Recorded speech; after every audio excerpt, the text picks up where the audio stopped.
할렐루야. 오늘은 사순절의 시작인 성회 수요일입니다.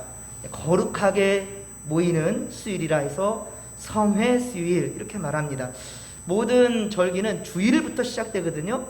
하지만 사순절만큼은 그 주중에 중심인 수요일부터 시작됩니다. 우리가 사실 우리 한국 기독교가 참 대단하거든요. 모든 포커스가 성경신적이고 하나님 뜻대로 따가려고 하는 게 있어요. 우리가 한국교회에 수요예배가 정착되었는데 다른 나라에는 수요예배도 없어요. 없는 나라 많습니다. 거의 대부분 우리 한국 이 선교사님들이 가셔서 만들고 정착한 것이 수요예배예요, 사실은. 그럼 그 수요예배가 어떻게 시작됐느냐? 자, 그렇습니다. 성회 수요일부터 시작된 거예요. 아시기 바랍니다. 우리가 매 주마다 주일 예배와 비로소 더불어서 수요 예배를 중요하게 예배의 중심에 두는 그 이유가 바로 성회 수요일, 자, 이때부터 시작됐다는 것을 여러분들 기억하시면 좋겠습니다. 자, 특별히 이 사순절 기간 동안에는 자, 우리가 그렇습니다. 예수님의 십자가 고난을 더욱더 깊이 있게 묵상하고 기억합니다. 그리고 하나님의 사랑을 깨닫는 귀한 시간들로 갖는 것이 이 사순절 기간이에요. 그리고 주님의 가르침 따라서 우리도 생명 살림과 지킴의 삶을 다짐하는 그런 절기가 바로 이 사순절이에요. 지난해부터 올해까지 코로나로 교회가 또 비난의 대상이 되기도 하지만 자, 이번 사순절 기간 동안에는 이 땅에 교회가 세워진 목적을 그렇습니다. 그 참된 의미와 하나님의 뜻을 진실로 실천하는 그런 기간이 되기를 간절히 빌고 소망합니다. 자, 우리가 주님을 예배하는 여러분들은 진정한 챔피언입니다. 여러분, 이 시간 분명히 하나님의 말씀을 사모함으로 성전을 지키며 여러분들 예배하고자 하는 여러분들이 바로 곧 챔피언입니다. 그리고 이 모든 것들을 우리 믿음으로 이겨낼 수 있길 바랍니다. 항상 말씀드립니다. 여러분들, 예배를 통하여서는 코로나 확산이 되지 않아요. 마스크를 착용하고 이 시간도 말하는 사람 저밖에 아니잖아요. 예배를 드릴 때 분명한 규칙을 정하고 그리고 그 방역이 제대로만 우리가 실천하고 순종한다면 교회로부터 바이러스가 확산됐다라는 이런 불명예를 우리가 얻을 이유가 없단 말입니다. 여러분들 최선을 다하시고 특별히 이 사순절 기간을 통하여서 자, 우리가 정말로 이 코로나 바이러스도 극복해낼 수 있기를, 그리고 모두가 다 정말로 이 교회가 이 땅에 세워진 목적을 다시 깨닫게 되고 또 교회마다 새롭게 거듭나는 기회가 되기를 주님 간절히 축원합니다. 자, 계속해서 우리가 사무엘서 강해를 이어가도록 하겠습니다. 자, 오늘은 사무엘하 5장 13에서 25절까지로 블레셋과의 전쟁에 하나님께 묻는 다윗이라고 제목하였는데요. 자, 사실은 오늘 본문은 두 가지의 내용을 담고 있어요. 서두에는요, 첫 번째는요, 다윗이 아내들을 많이 많이 두었고요. 그리고 자식들 또한 역시 많이 그렇게 두게 되는데요. 그것이 바로 첫 번째 이야기고요. 그것이 13절부터 16절까지죠. 자, 그 다음 17절부터 25절까지 이어지는 두 번째는 말 그대로 블레셋과의 전쟁을 치르는, 자, 이제 다윗이 왕위에 올라서 첫 번째 전투를 치르는 그 이야기입니다. 자, 다윗은 그동안 참 파란만장한 인생을 살았어요. 어떻게든 믿음을 지키고자 안간힘을 쓰는 이야기들을 우리가 쭉 살펴보았습니다. 그렇죠? 사무엘상부터 오늘 말씀 이르기까지 정말로 다윗의 파란만장한 이야기를 우리가 보았습니다. 때로는 자존심도 버렸고요. 그리고 자신의 유익도 포기했고요. 오직 나라와 백성을 위해서, 하나님의 영광을 위해서 하나님을 경외하는 그 인생을 산 것이 바로 다윗의 인생 이야기였단 말입니다. 정말로 어떻게 보면 자타가 공인되는, 그렇죠? 공인하는 민족의 지도자이며 하나님 마음에 꼭 합한 자라, 그렇게 우리 모든 사람들이 지금까지도 그렇게 평가하고 있지요. 자, 오늘도 그런 면을 우리가 살펴보게 되는데요. 하지만 그에 앞서 오늘 본문이 시작되는 서두에는 우리의 눈을 좀 의심하게 합니다. 오늘 성경에 보면 다윗도 변질되는 그 조짐이 보인단 말입니다. 이때가 참 위험할 때거든요. 왕위에 오르고 그가 헤브론에서 이제 예루살렘으로 이동하게 되는데, 그런데 문제는 자, 우리 13절에 보면 다윗은 헤브론에서 남왕국의 이 왕으로서 7년 6개월을 그렇게 다스리게 되거든요. 그 기간이. 그런데 이제 예루살렘으로 올라와서 이제 남북 통일된 이스라엘 왕으로서 그렇게 등극하게 된단 말입니다. 그런데 그가 제일 먼저 한 것이 무엇이었던가? 그가 제일 먼저 한 것이 첩들을 더 많이 두었다라는 거예요. 첩들을. 아내를 많이 뒀단 말이죠. 성경에 등장하는 공식적인 다윗의 왕의 아내는 8명입니다. 8명의 아내를 두었어요. 그 외에도 많은 첩들을 줬다라는 이야기가 이제 계속 성경에 하게 될 텐데요. 그 아들들이 19명입니다. 딸이 또 하나가 있고요. 이 표가 잘 안 보일 거예요. 그죠? 잘 안 보여요. 자, 우리 이 표에 대한 것은 지금 다윗의 아내들과 아들들에 대해서 지금 설명을 하고 있는데요. 여기 보면은 아내들 이야기보다 이제 아들들 중심으로 해가지고 하나, 둘, 셋, 넷, 다섯, 여섯 쭉 해서 19명의 아들이 있어요. 그리고 그 옆에 이제 어머니들 이야기가 있는데요. 자, 그런데 여기서 한 여인이 빠진 부분이 있는데 그게 바로 미갈입니다. 미갈이 누구냐면 사울왕의 둘째 딸이죠. 사울왕의 둘째 딸을 다윗 첫 번째 아내가 바로 미갈입니다. 하지만 미갈에는 자식이 없었어요. 그래서 미갈을 여기서 제외시킨 것입니다. 예. 헤브론에서 3년 6개월. 자, 여기에 지금 헤브론에서 있을 때 7년 6개월 동안 있을 때에 6명의 아들이고요. 그리고 33년 동안 예루살렘에서 이제 이동해 와서 자식을 낳았는데 여기 넷은 바로 솔로몬의 어머니, 여기서는 엠니엘의 딸이라고 했는데 밧세바의 얘기, 밧세바. 그에 대한 이야기도 잠깐 설명을 제가 해드리겠습니다. 그리고 그리고 그 외에도 많은 아이들이 있었다라는 거예요. 자식들이 있었다라는 거예요. 그런데 한 가지 짚고 넘어갈 것은 솔로몬의 어머니 우리아의 아내 밧세바, 우리아의 아내 밧세바가 이 4명의 자식을 낳았는데요. 그 첫 번째 아들은 이제 솔로몬이고요. 자, 그런데 이 역대상에 본다 한다면, 역대상 3장에 본다 한다면, 우리아의 밧세바 아내가 아니라 암미엘의 딸 바수아의 소생이라 이렇게 되어 있거든요. 바수아로 되어 있어요. 예. 왜 그랬을까? 자, 이것은 왜냐하면 역대상이 기록된 목적은 바벨론 포로에서 돌아온 이 이스라엘 백성들에게 위로를 주기 위해서 바로 기록된 것이 역대상하예요. 그건 또 나중에 제가 설명하겠는데 일단 먼저 한번 짚고 가고자 하는 거예요. 역대상하는 역대기하고 열왕기상은 달라요. 사무엘상하는 다윗 왕의 정통성을 세우기 위해서 사무엘상하로 기록되었지만 사무엘의 중심은 아니었고요. 자, 그런데 열왕기상하는 말 그대로 10왕들이에요.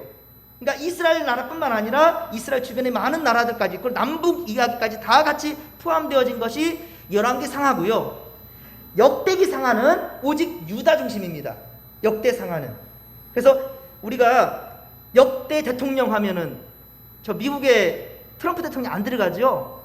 오직 우리나라 초대 대통령부터 지금까지 이르기까지, 그렇죠? 역대 회장님, 역대 이렇게 얘기를 할 때 있지 않습니까? 우리도 지금 볼 때 이제 역대 장로님, 권사님 이제 4대째 우리가 준비하고 있는데, 역대라는 말은 우리 진목교의 역사라는 말인 거죠. 이스라엘 역사라는 이야기이기 때문에, 그래서 역대기상하는 오직 남유다 이야기만 포커스를 갖고 있어요. 그러니 다 여기다 우리아의 밧세바라고 한다면 우리아의 아내? 아니 그러면 다윗의 정통성에, 물론 모두가 다 아는 이야기이긴 하지만 굳이 구태원이 성경에 남아서 후대까지 계속 부끄럽고 안타까운 이야기로 남겨지는 것을 원치 않은, 그렇죠? 어차피 이것도 하나님의 배려하심이지 않나라고 생각을 하게 됩니다. 예, 그렇습니다. 그래서 우리 아내라는 중심을 두지 아니하고 바로 암미의 딸이라, 바수아의 소생이라, 바수아라라고 이렇게 이름을 고치는 표현보다는 정확하긴 하지만 우리아내라는 특별한 다른 남자 이름을 넣지 않았다라는 것이죠. 하지만 사실은 우리 마태복음 1장에 본다 한다면 거기 기록된 부분은 우리아의 아내라고만 되어 있지 밧세바가 빠져버립니다. 예수님께서는 그러니까 이 인류가 그만큼 부족하다라는 것, 연약한 존재라는 것을, 그리고 예수님 또한 역시 이렇게 연약한 인간 속에 들어왔다라는 것을 말씀하시기 위해서 오히려 우리 아내에게서 솔로몬 이렇게 나오고 있어요. 마태복음에 본다면, 그 예수님의 족보를 본다면 우리아의 아내라고 되어 있지, 바세바 빠지고 여기 보면 암미아의 딸 바스와 이렇게 표현되지 않다는 거예요. 어쨌든 같은 인물이라는 것을 여러분들 아시면 좋겠습니다. 자, 그런데 결코 이것을 합리화시킬 수가 없어요. 자, 이렇게 왕들을, 이것은 저기 헤브론에서 낳은 자식들과 아내들의 이름들이고요. 그리고 이것은 예루살렘에서, 여기는 지금 물음표 났죠? 그만큼 많다는 거예요. 다윗의 아내들이. 그만큼 다윗의 아내들이 많다는 거예요. 여기 정통성을 따라가는데 이 솔로몬과 그 외의 아들들 19명을 되어 있지만 그 외에도 수많은 아내들이 있었다라는 거예요.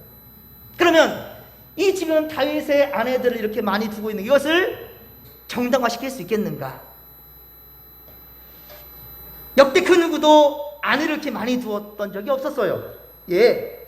역대에도 그 누구도 이렇게 많은 아내를 둔 적이 없어요. 물론 그 후에 다음 아들인 솔로몬 이야기는 다르지요. 솔로몬은 1000명의 아내를 두었으니까요. 하지만 이거 절대로 합리화시킬 수가 없고요, 옳은 모습이 아니란 말입니다.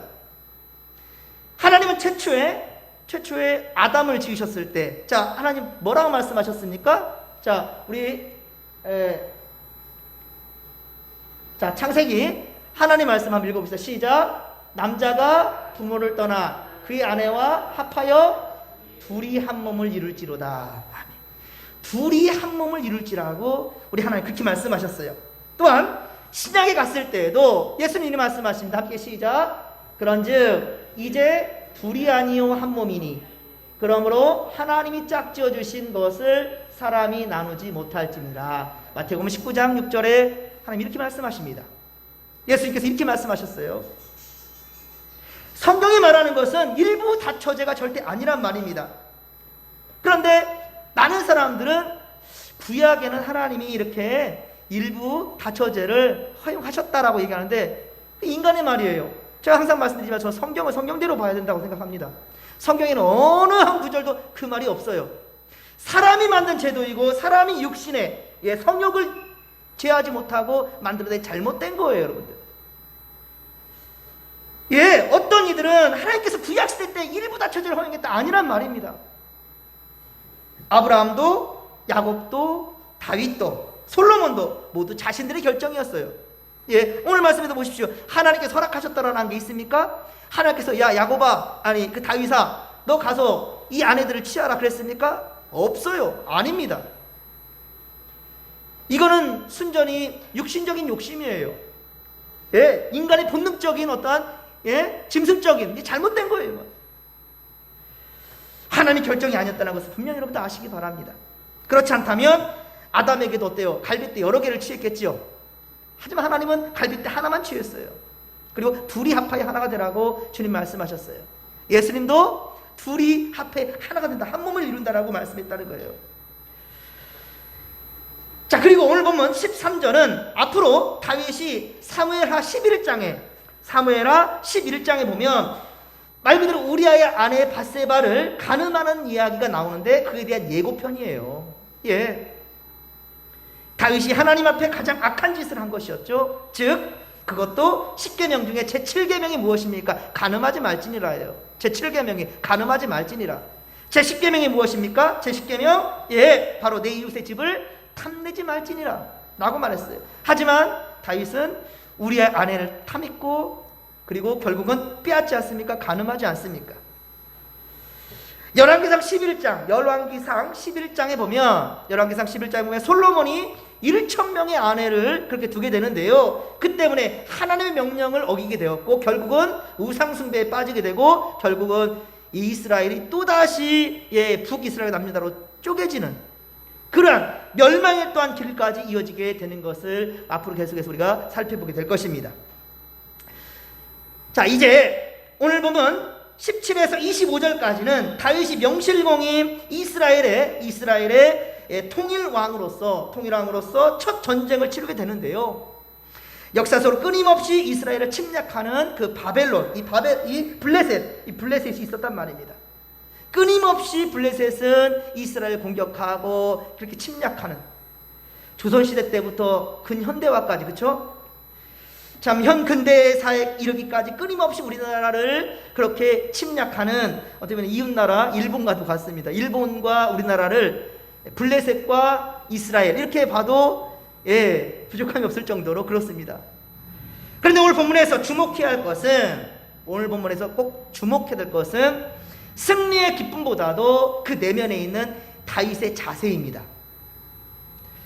블레셋은 다윗이 이스라엘의 왕이 되었다는 소식을 듣고 다윗을 찾으러 올라오죠. 이제 다윗을 찾으러 올라옵니다. 근데 이것은 앞서 11장, 앞서 사무엘하 5장 11장이 보았던 두루왕 히람이 평화 조약을 맺기 위해서, 그쵸? 다윗의 집까지 지어주잖아요.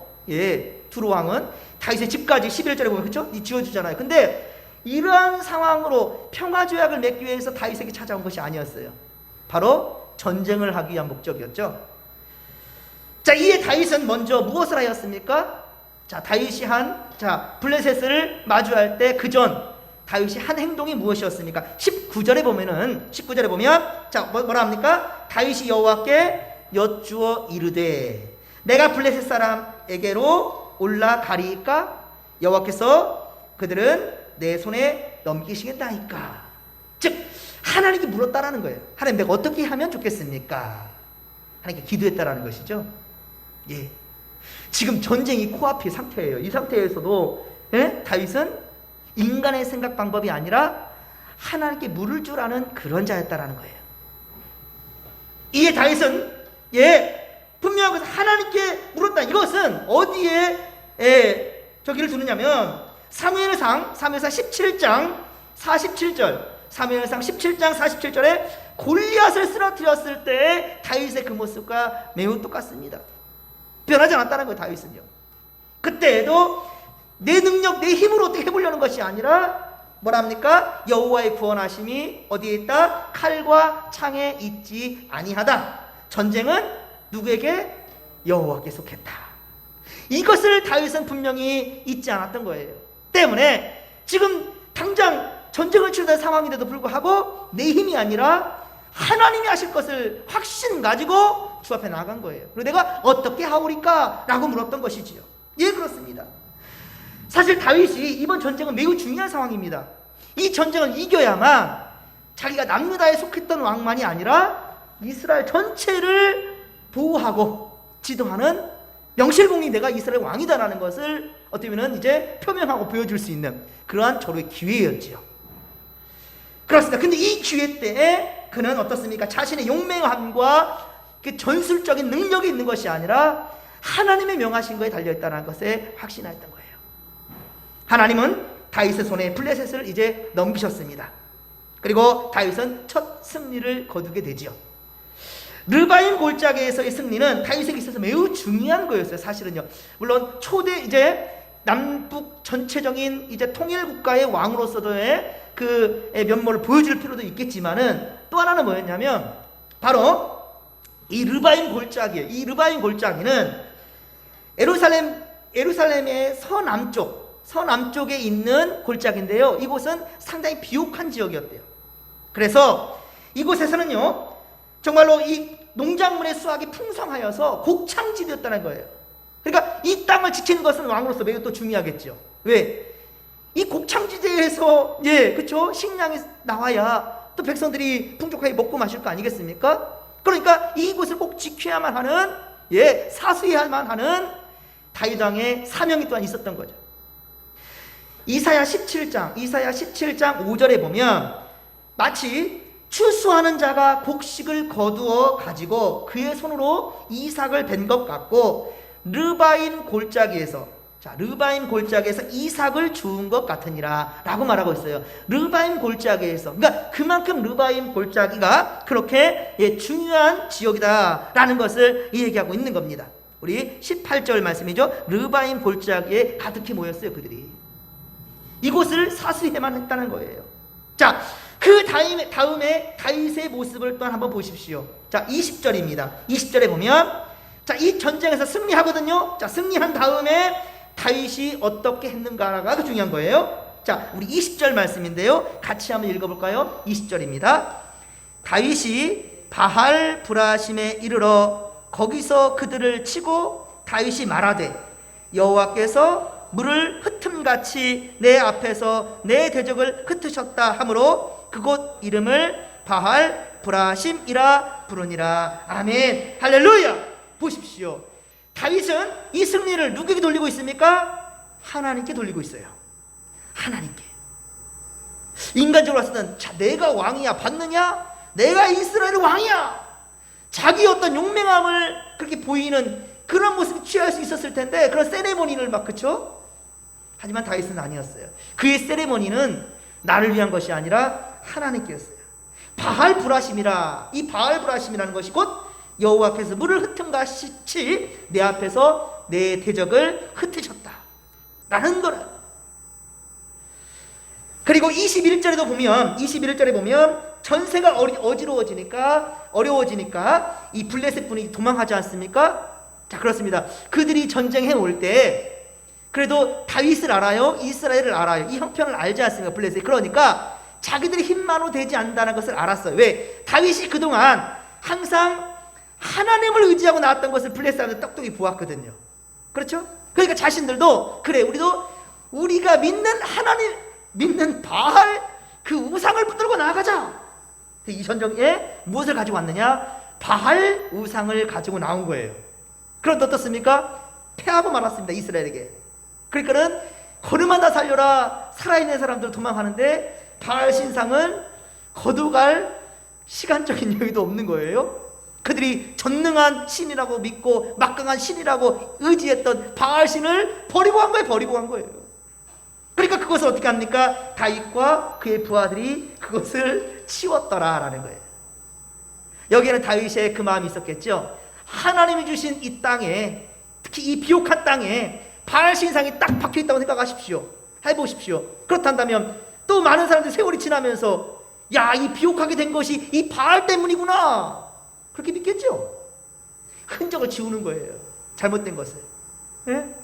후대에까지, 다른 이들에까지 오해 줄 만한 것들을 전부 다 없애고 치워버리는 다윗의 모습을 우리가 또한 볼 수 있습니다. 참 조지일과 여호와를 경외하는, 그렇죠? 하나님을 위한 그런 다윗의 모습이에요. 자, 그런데 블레셋의 야욕은 쉽게 꺾이지는 않습니다. 다시 그들은 군대를 재정비해서 또 똑같이 르바임 골짜기로 가득히 채우고 돌아왔다는 거예요. 쳐들어왔다는 거예요. 그만큼 르바임은 탐나는 곳이었어요. 르바임 골짜기는 그만큼 탐나는 곳이었어요. 하지만 여러분, 한 번 이긴 전쟁에서 어때요? 자신감이 충만하지요. 한 번 전쟁을 이기면 자신감이 충만합니다. 이 이스라엘 백성들이 가나안에 들어가서 제일 먼저 맞이했던 곳이 어떤 곳이었어요? 여리고성을 정복하는 거였죠. 크고 육중한 성이었습니다. 이 성을 정복할 때 어떻게 합니까? 하나님 말씀대로 그대로 순종하지요. 그랬더니 승리했어요. 그렇죠? 그 성을 무너뜨렸습니다. 그 다음 맞이한 성이 어떤 성이었어요? 아이성이었어요. 아이성은 바로 여리고성보다 작은 성이었어요. 어떻게 해요? 교만해진 거예요. 까짓거. 야, 이렇게 큰 성도도 무너뜨렸는데 저 까짓거 안 되겠느냐? 어떻게 됐습니까? 졌습니다. 교만했을 때 지게 되는 거예요. 다윗 보십시오. 르바임 골짜기로 쳐들어온 이들을 물리쳤지 않습니까? 또다시 블레셋들이 또 전쟁에 쳐들어왔죠. 자, 이번엔 어떻게 합니까? 조금은 여유가 있을 수도 있만하죠. 까짓거. 한 번 이겼는데 두 번 못 이겼는가? 저 바보 같은 것들이 또 쳐들어왔네? 라고 비웃고, 그렇게 자기의 마음도 내려놓고, 그죠? 그 교만할 마음 있을 수 있을 것 같아요.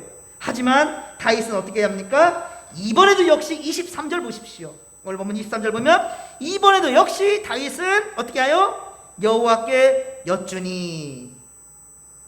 처음 쳐들어왔을 때도 다윗은 하나님, 내가 어떻게 하오리까?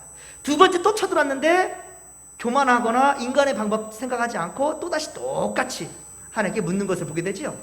사랑하는 성도 여러분, 이것을 우리가 오늘 본문을 통해서 배워야 된다는 겁니다. 그러자 하나님께서 응답해 주시기를, 이번에는 곧바로 올라가서 전명승부를 하지 말고 뒤로 돌아가 기습하라 라고 말씀해 줍니다. 우리 함께 24절을 같이 한번 읽겠습니다. 24절입니다. 뽕나무 꼭대기에서 걸음 걷는 소리가 들리거든 곧 공격하라. 그때 여호와가 너보다 앞서 나가서 블레셋 군대를 치리라 하신지라. 아멘. 그렇습니다. 여러분, 말씀대로 순종하면 이스라엘에 앞서 하나님께서 행하시고 싸우신다는 거예요. 여러분, 정말 많이 힘들고 어려울 때 내가 해보려고 발부는 치기보다 먼저 다윗처럼 먼저 하나님 앞에 서십시오. 그리고 주님께 물으십시오. 주님, 내가 어찌하오리까? 네? 여러분들, 우리 이 땅에 살아가는 지금 현대 우리가 정말로 인간의 생각과 방법들 찾아가려 하지 마시고 그 어려움을, 그때가 바로 하나님을 붙드는 순간이라는 사실을 명심하시기 바랍니다. 그렇습니다. 하나님께서 앞서서 행했다는 거예요. 뽕나무 꼭대기에서 걸음 걷는 소리가 들린다는 거예요. 그러니까 하나님께서는요, 그렇게 우리에게 또한 어떤 징표를 보여주시기도 한다는 거예요. 꿈으로나 환상으로나, 환청으로나, 여러 가지 상황 가운데, 아니면 사람으로나 어떤 환경으로나 여러 가지 사건을 통해서 우리에게 보여줄 때 여러분 민감히 반응하라는 거예요. 우연이지 라고 생각하는 것이 아니라 하나님이 역사하셨구나 라고 받아들인 자에게는 그대로 하나님께 역사하신다는 사실을 믿으시기 바랍니다. 그렇습니다. 다윗이 이제 하나님의 명하신 대로 행하였더니 르바임 골짜기로부터 게바에서 게셀까지 이르러 블레셋을 그렇게 무찔렀다라고 성경은 기록합니다. 자, 잠깐 우리 지도를 한번 보실까요? 불 잠깐 꺼주실래요? 자, 여기 보면 우리 이제까지 성경을 보았던 그러한 지역들이 이렇게 많이 보여질 겁니다. 뭐 가사나 시글락이나 에글론, 그렇죠? 아스글론, 가드, 이 전부 다, 그렇죠? 아스돗, 이 전부 다 블레셋. 그래서 이 땅이 다 지금 블레셋 땅입니다. 블레셋 땅. 자, 그리고 이게 이스라엘인데 이건 북이스라엘이었어요. 여기 마하나임 있어요. 마하나임. 이 마하나임에서 바로 누구예요? 이스보셋. 사울의 아들, 네 번째 아들인 이스보셋을 데리고 아브넬이 북이스라엘의 왕으로 세웠죠. 그리고 여기 어디죠? 헤브론. 이 헤브론에서 다윗이 이스라엘의 남유다의 왕이 되었죠. 그렇죠. 이 헤브론, 여기 마하나임, 그렇죠? 북이스라엘, 그때 남유다. 그러다가 이제 이스보셋까지 죽음을 맞이하니까 이제 여기서 통일이 되는데, 헤브론에서 7년 6개월, 그리고 예루살렘에서 33년을 왕으로 있게 되는 거예요. 그리고 이 예루살렘에서 있는데 여기 이 블레셋 요 사람들이 이렇게 쳐들어오는 거예요. 그 다음 사진 본다면 르바임 골짜기, 그러니까 여기가 지금 예루살렘인 거예요. 예루살렘, 여기가 예루살렘이고요. 그리고 예루살렘 쪽 남서쪽으로 르바임 골짜기, 여기가 비옥한 땅이라는 거예요. 여기서 많은 수확물이 나와요. 그러니까 여기를 차지하고 그리고 더 나아가서 욕심을 내면서 이 예루살렘까지 다 점령하기 위해서 블레셋 사람들이 쳐들어와서 여기서 전쟁을 이루어진 거예요. 처음 전쟁을 하기 위해서 이렇게 왔다가 여기서 완전 깨박 터지고 다시금 도망갈 때 여기다가 그 바알 신상을 버리고 간 거예요. 그리고 이 바알 신상을 버리고 간 것을 다윗이 치웠죠. 두 번째 또 쳐들어옵니다. 또 쳐들어왔는데 이번에는 하나님이 뭐라 하겠습니까? 23절 보면 올라가지 말고, 그러니까 여기서 딱 왔는데 딱 하니까 여기서 바로 직선 코스로 이렇게 1차 때는 이렇게 싸움을 했지만 두 번째는요, 직접 오지 말고 돌아가라 그랬죠. 돌아서 와서 치라는 거예요. 뒤를. 그러니까 올라가지 말고 그들을 뒤로 올라가 뽕나무 숲을 맞은편에 그들을 습격하되 라고 했지 않습니까? 그러니까 처음 쳐들어왔을 때는 그냥 정면전을 치렀지만 두 번째 또 물었더니, 다윗이 물었더니 묻지 않겠다면 깨박살 났을지도 모르죠. 그렇죠? 다윗이 졌을지도 몰라요. 하지만 첫 번째는 전면승부 해가지고 이겼잖아요. 두 번째 또 쳐들어왔는데 이때 또 다윗이 하나님께 물을 필요 없어. 그냥 가서 싸우면 되는 거야. 이겼잖아? 라는 마음을 갖다 한다면 틀림없이 졌을 거예요. 그렇죠? 하지만 다윗은 다시 하나님께 물었지 않습니까? 하나님, 내가 어떻게 하오리까? 하나님께서 이번 전면승부 하지 말고 뒤로 돌아가라.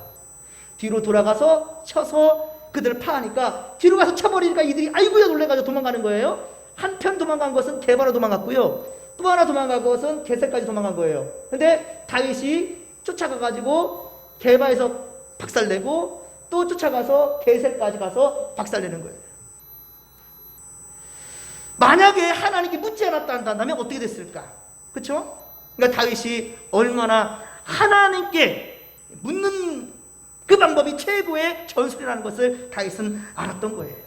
이것을 우리가 꼭 배웠으면 좋겠습니다. 예, 그렇습니다. 다윗은 기도했을 뿐이고요. 사실 그의 전쟁에서 영적 행위는 전혀 강조되지 않아요. 오늘 본문 보면 다윗의 어떤 용맹함이 이렇게 보여진 것은 전혀 없습니다. 그렇죠? 다윗의 어떤 용맹함이 무용담이 아니에요. 무용담. 어떻게 이겼더라는 그런 무용담이 아니에요. 지난 우리 사무엘상 17장에서는 골리앗을 쓰러뜨렸을 때 다윗의 그 모습 얼마나 용맹합니까? 그렇죠? 갑옷을 입었는데 아이고야 안 맞아 내 몸에. 그러니까는 벗어 던져버렸고, 그래서 물맷돌과 그렇죠?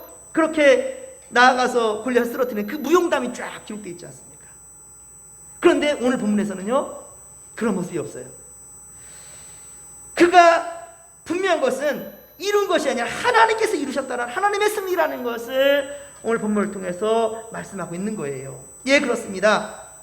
그럼에도 오늘 본문에서 주목하게 되는 것은요, 하나님께서 이루신 승리지만 그럼에도 우리가 오늘 본문에서 주목해야 될 것은 다윗의 용맹스러움이 아니라 그가 하나님께 물었다라는 것, 하나님께 물었다라는 것.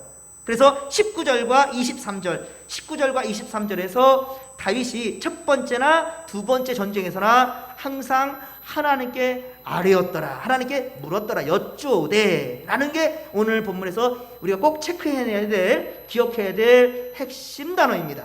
아시겠죠? 예, 그렇습니다. 즉 하나님께 겸손히 기도하며 그의 뜻을 받드는 모습이에요. 다윗의 모습이 바로 그것입니다. 비록 앞서 우리 14절 16절, 그러니까 이 성경이 하나님의 뜻이 참 그래요. 참 재밌어요. 하나님은요, 한 가지 다윗의 완벽한 모습만 딱 기록한 것이 아니라 연약함과 부족함을 꼭 함께 가는 것을 보게 돼요. 예, 이것을 읽는 우리에게도 그러니까 시사하는 바가 분명히 있지요. 교만하지 말라는 거죠. 13에서 16절에 보았듯이 수많은 아내를 둔 어리석은 부분도 분명히 다윗에게 있었단 말이에요. 그가 자신의 능력과 환경을 의지하지 않고 오직 호람되어 하나님 앞에서 주의 뜻을 따라 행동하려는 그것을 또한, 그런데 오늘 우리가 17에서 25절까지의 내용 가운데서는 우리가 배울 수 있게 되는 그런 부분이다라는 것이지요. 예, 그렇습니다. 호람되어 하나님 앞에서 그의 뜻을 묻고 순종하고 따르려는 이 다윗의 모습. 그래서 이스라엘 역사에서 하나님의 믿음, 자 바로 이스라엘 역사에서 믿음에 대한 왕을 얘기할 때는 항상 누가 중심, 누가 기준이 되냐면 다윗의 믿음이 기준이 돼요. 대표적으로 악한 왕, 선한 왕 나열할 때 항상 그 중심에 끌어오는 것이 바로 다윗의 믿음이에요. 그래서 대표적으로 악한 왕 아합과 오므리가 있고요. 그리고 아하스 왕이 있는데요.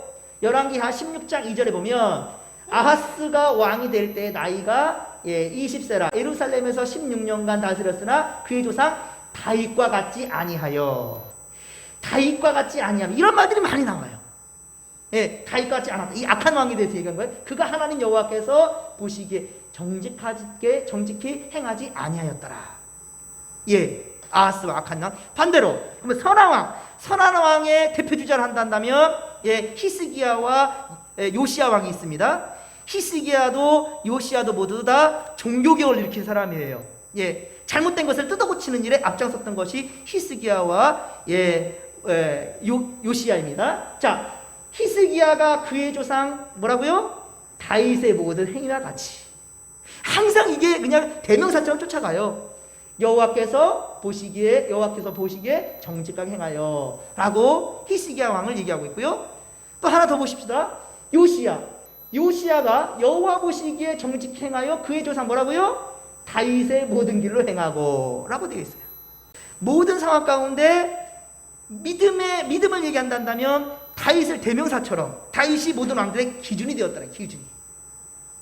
예, 사랑하는 성도 여러분, 누구에게나 공과 실은 있기 마련이지요. 다윗 또한 역시 공과 실이 분명히 있지 않습니까? 하지만 오늘 본문에서 다윗을 통해 우리가 배울 점은 그가 하나님의 뜻을 묻고 주의 뜻대로 행하였다라는 거예요. 이것을 보란 듯이 이스라엘 모든 백성들 앞에 또한 귀한 가르침을 주었다는 것이죠. 이것을 보란 듯이, 그러니까 지금 전쟁에 지금 아주 중요한 상황 가운데서 그보다 더 급한 것은 뭐냐 하나님께 묻는 거예요. 그러니까 그것을 모든 지휘관들도 지휘고할 막론하고 전부 다 지켜보겠죠. 다윗이 지금 뭘 하는지. 근데 다윗이 하는 것은 뭐였어요? 기도였다는 거예요. 예수님 그랬죠. 기도 외에는 어떠한 다른 유가 나갈 수가 없느니라. 예, 기도 외에는 어떠한 이런 유가 나갈 수 없느니라. 이 귀신 들린 이 아이를 고치지 못해서 그 제자들이 나가라! 이야! 별시를 다 했겠지. 막 안수하고 기도하고 막 그래. 근데 안 돼요. 어쩌면 그들이 어떠한 보여지는 모습만, 예수께서 보여진 그 모습에만 주안점을 두었고 나도 제자인데라는 어떤 교만한 마음이 있을지도 모르겠죠. 하지만 예수께서 말씀하신 건 뭐였냐면 기도 외에는, 그러니까 진실한 기도가 필요하다는 것이죠. 사실 급박한 상황 가운데 여러분들 무엇부터 하십니까? 일단 내 눈에 보이는 것부터 치십니까? 내 머릿속에 떠오르는 것부터 먼저 해야 하려고 그렇게 고민하고 그렇게 행동을 옮기십니까?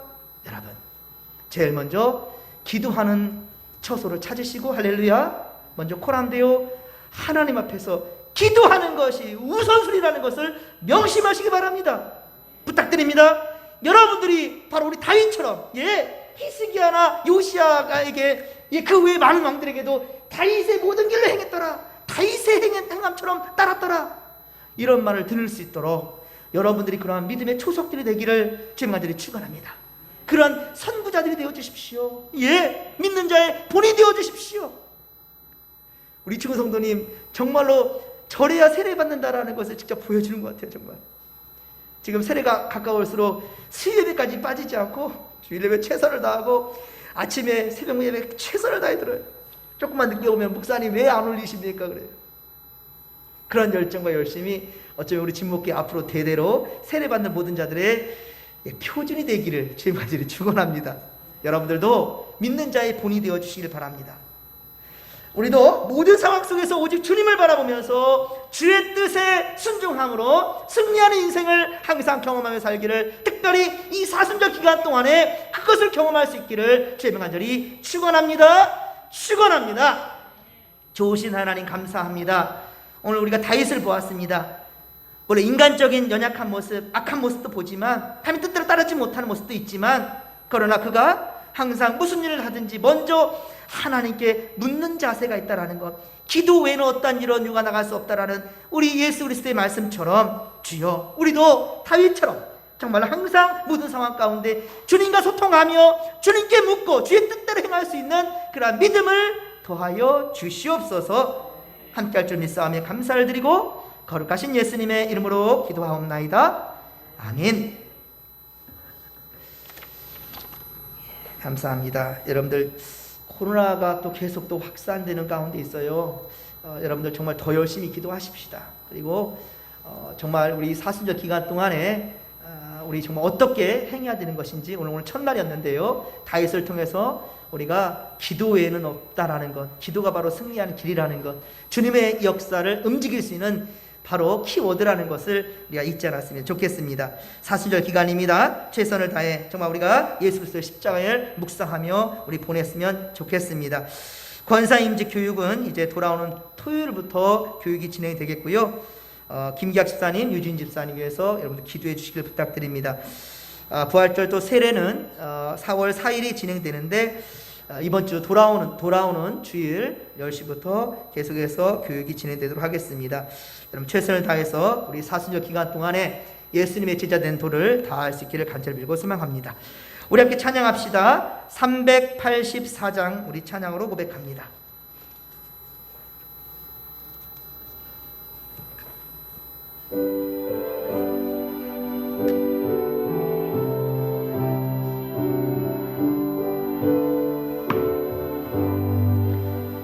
나의 갈 길 다가도록 예수 인도하시니 내 주 안에 있는 긍휼 어찌 의심하리요. 믿음으로 사는 자는 하늘 위로 받겠네. 무슨 일을 만나든지 만사 형통하리라. 무슨 일을 만나든지 만사 형통하리라. 나의 갈 길 다가도록 예수 인도하시니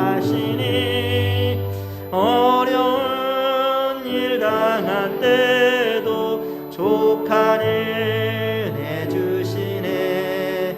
나는 심히 고단하고 영혼 매우 가라나. 나의 앞에 반석에서 샘물 나게 하시네. 나의 앞에 반석에서 샘물 나게 하시네. 나의 갈 길 다가도록 예수 인도하시니 그의 사랑 어찌 큰지 말로 할 수 없도다. 성령 남아 받은 영 하늘 날아갈 때에 영영 부를 나의 찬송 예수 인도하셨네. 영영 부를 나의 찬송 예수